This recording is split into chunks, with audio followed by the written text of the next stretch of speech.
बिस्मिल्लाहिर्रहमानिर्रहीम। Guys hope you are fine. Today our topic is programming tools. आज हम discuss करेंगे कि प्रोग्रामिंग टूल्स में हमारे पास दो किस्म के ट्रांसलेटर्स आते हैं, एक कंपाइलर और इंटरप्रेटर। बेसिकली आज हम कंपाइलर और इंटरप्रेटर को डिस्कस करने वाले हैं कि कंपाइलर क्या काम करता है प्रोग्रामिंग लैंग्वेजेस में और इंटरप्रेटर क्या काम करता है प्रोग्रामिंग लैंग्वेजेस में।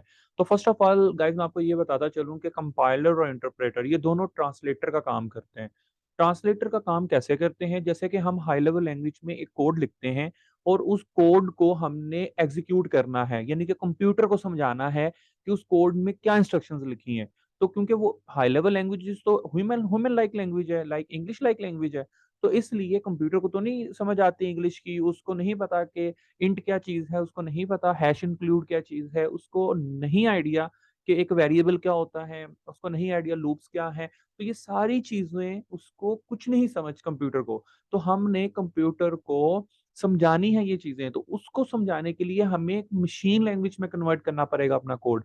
तो यानी कि कंप्यूटर की जुबान में अपने कोड को कन्वर्ट करना पड़ेगा, मशीन लैंग्वेज में कन्वर्ट करना पड़ेगा। तो कंपाइलर एक ऐसा ट्रांसलेटर है जो क्या काम करता है कि एक हाई लेवल लैंग्वेज कोड को कन्वर्ट करता है मशीन कोड में, देन उसको एग्जीक्यूट करवाता है, यानी कंप्यूटर अंडरस्टैंड करता है और रिएक्ट करके देता है हमें, यानी कि एक्शन प्रोवाइड करता है। तो इस तरह कंपाइलर एक ट्रांसलेटर का काम करता है between high level language and machine language. Okay, हम इसको एक और कंसेप्ट से भी डिस्कस करते हैं कि कंपाइलर जो है ये सोर्स कोड को कन्वर्ट करता है ऑब्जेक्ट कोड में। अब सोर्स कोड क्या होता है?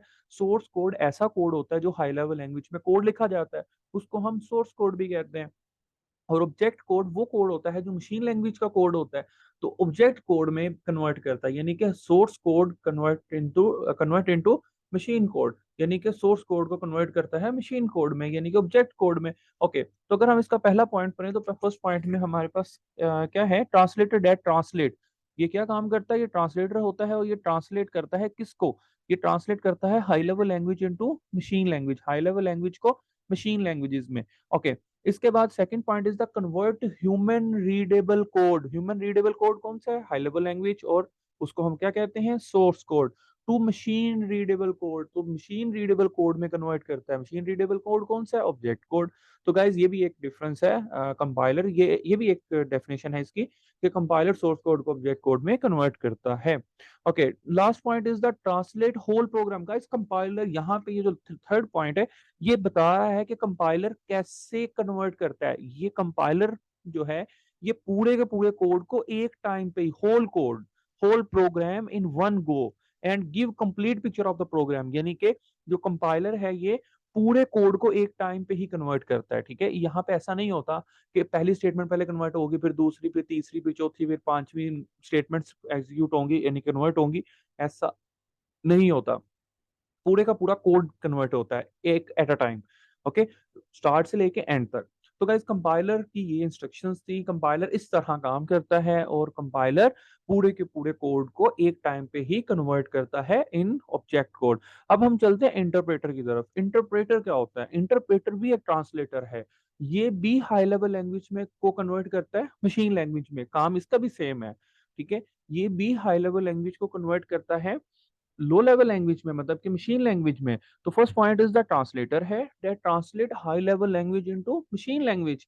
ओके, सेकंड पॉइंट डिफरेंट है इसका। वहां पे भी हम क्या पढ़ के आए हैं? कंपाइलर में कंपाइलर पूरे होल कोड को एक टाइम पे कन्वर्ट करता है, इंटरप्रेटर लाइन बाय लाइन करता है। ठीक है, लाइन बाय लाइन कन्वर्ट करता है, पहले पहली लाइन को कन्वर्ट करेगा, फिर दूसरी लाइन को, फिर तीसरी, चौथी, पांचवी, छठवीं, फिर जितनी भी लाइन आएगा 200 लाइन, तो 200 लाइंस को वो वन बाय वन कन्वर्ट करेगा, एग्जीक्यूट करेगा, यानी कि सोर्स कोड को मशीन कोड में कन्वर्ट करेगा, ऑब्जेक्ट कोड में।